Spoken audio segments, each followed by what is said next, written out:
Hello YouTube, what's up everybody? I know I haven't did a video blog in so long, but I have been doing my written blog, and I will leave that underneath so you guys can see my written blog. It's mostly about fashion, but I do get into a little bit of the tea. But as far as me, I'm fine. I haven't really had much to video blog about until yesterday. So I saw the trailer for Preachers of LA, and I didn't know if I was going to watch it or not, just because I do go to church. I am a church goer. I go every Sunday, as a matter of fact. But what I expected is exactly what the hell was happening. So this is going to be my part one of Preachers of LA. Okay, so let's just get into what the hell is going on with this world. So they've got what? 1, 2, 3, 4, 5, 6. They have 6 pastors on this show.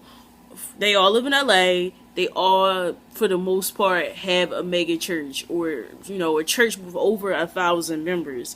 Most of them have wives, or a significant other, more or less, except for one.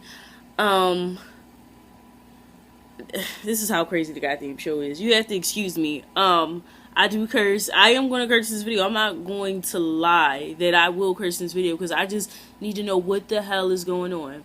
First of all, I am a Christian. I'm a Baptist. I go to a Baptist church. I, first and foremost, feel like, as a pastor, as a holy person, as somebody with a position in the church, you should have some type of holy upholstery. Period. Point blank. Yes, I understand that pastors make a lot of money and this, that, and the third, but just like one of my Instagram posts is, pastors be riding around in Bentleys while these people are giving their last a little bit of money, pulling up to a church in a Ford Escort trying to belong. You live in a multi-million-dollar home, and this is what the church is paying for. This show is just crazy. So I'm going to start off with Bishop Ron Gibson. So that's the dark-skinned guy with a 1970s poured mustache, or the guy that looks like the Whispers, whatever you want to call him. To me, Ron Gibson is somewhat of a holier man, but I could have sworn when he first came on, he was quoting Pimp C in the beginning of Jay-Z and Rick Ross song "Fuck With Me." He's about, you see all these diamonds, this jewelry, my Bentley, that's God, this, that, and the third. No, that's greed, because you don't need that to be sanctified and holy. You don't need that. You don't need those things, period, point blank. And if someone tells you different, the fact that he wants to say that, if Diddy can ride around in this and this, that, and the third, why can't we? You can do whatever you feel is necessary. No problem. But as a man of God, those are all worldly items. A Bentley is a worldly item. To have a nice home is fine, but a multi-million-dollar home is a worldly possession. And that's the part that I'm not understanding. Like, you people are holy people, but you want so many worldly things. Bentleys, Ferraris, Porsches, all this other stuff. It is fine to have nice things. But as a Christian man, a pastor, a minister, or whatever, you need to understand that those things are worldly. And those are just worldly possessions. You can't get buried in your Bentley.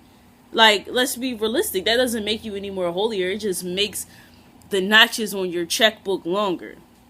This is what you're asking your congregation to pay for. This car and this house, and they live like shit. But okay.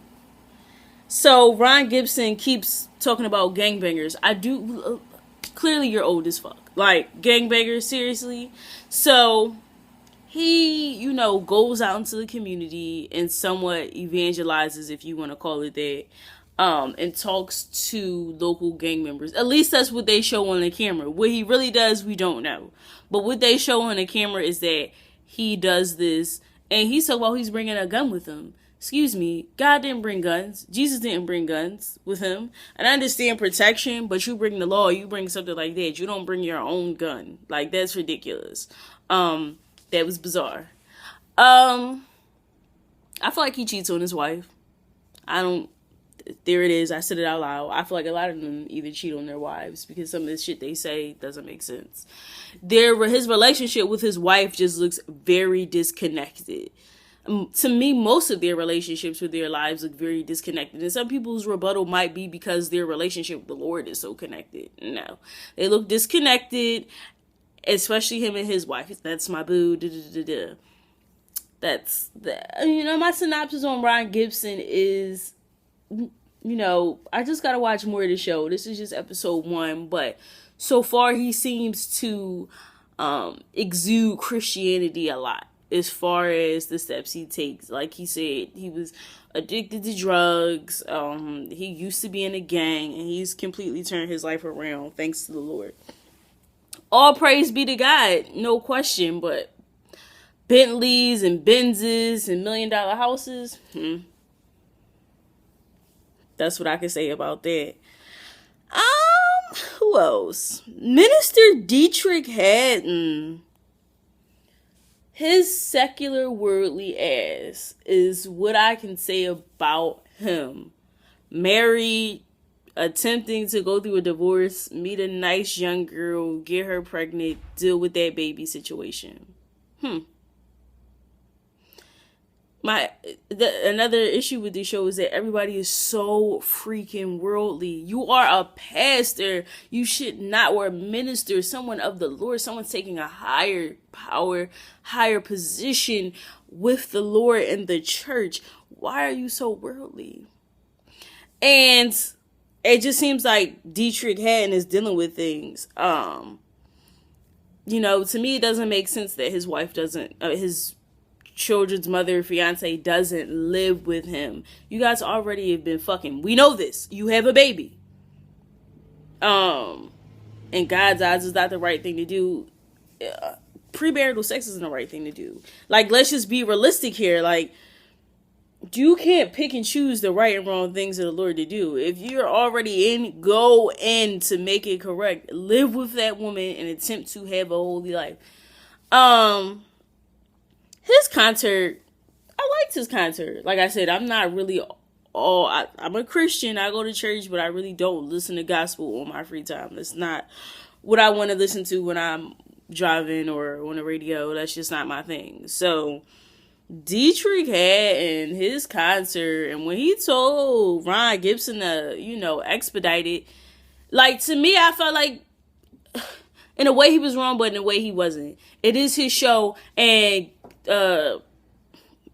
Bishop Gibson was supposed to be doing an altar call. He was just preaching, or at least what they called on camera. It seemed like he was just preaching and praying to the guy JR and Loke Dog, whatever their old ass Crip's name was. I can't even think of his name.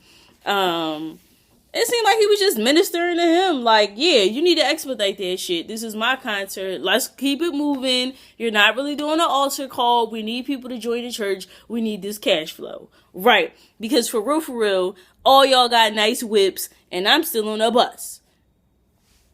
Okay. So, Dietrich Haddon, interesting. He looks really funny looking to me also. But that's neither here nor there. Neither here nor there. But that's my synopsis on him. The world is going to look at you strange because you did something so secular and you're a minister of music, the word of the Lord. You won all these awards, nominated for Grammys. Again, my original quote and message is, when you are a person of religious faith, when you are a person that has so much upholstery, you should live a certain way. Yes, we all are human, but you need to live and exude certain things, period, point blank, period. And if you don't understand that, then I don't know what to tell you. You chose this position, so you need to live accordingly to that position once you have it. That's the two I'm going to talk about right now. I was going to get into Bishop McClinton, but that freaking superstar security and all this other stuff he feel like he need to have. Another person I think is cheating on his wife. You getting all these letters from these women saying that those are his kids, you're his wife. Really? Seriously? See, I heard it all before. A little Sunshine Anderson for y'all asses. But I'm going to do part 2 tomorrow. And that's going to get into the man cave. More of the concert. More of the other pastors. More of the ones I talked about. I just wanted to do a snippet of that. Of, you know, at least start getting out how I feel about this secular ass show. Because it's crazy. It's just crazy. Like, this is why people don't take religion serious, specifically Christianity. Like, I know a lot of people are saying that, but it's true. This is why they don't take it serious. This is not serious. This show, Real Housewives of Atlanta, don't have shit on this show. Because these people are supposed to be holy. These guys running around like a bunch of, bitches. Yes, a bunch of women, gossiping, all types of stuff. That's what it remind me of. Like, you gotta be kidding me. Like, this show is amazing to me. I can't wait to stay tuned because to me, they had like a bunch of women's. But, boy, I just can't wait. So that's my part 1 of this. I'll get back to you more with a better video, well, more in-depth video. I got braids, as you can see. Love you guys. I'll put my Instagram underneath here, my Facebook, and my written blog on Blogspot. You guys have a great day.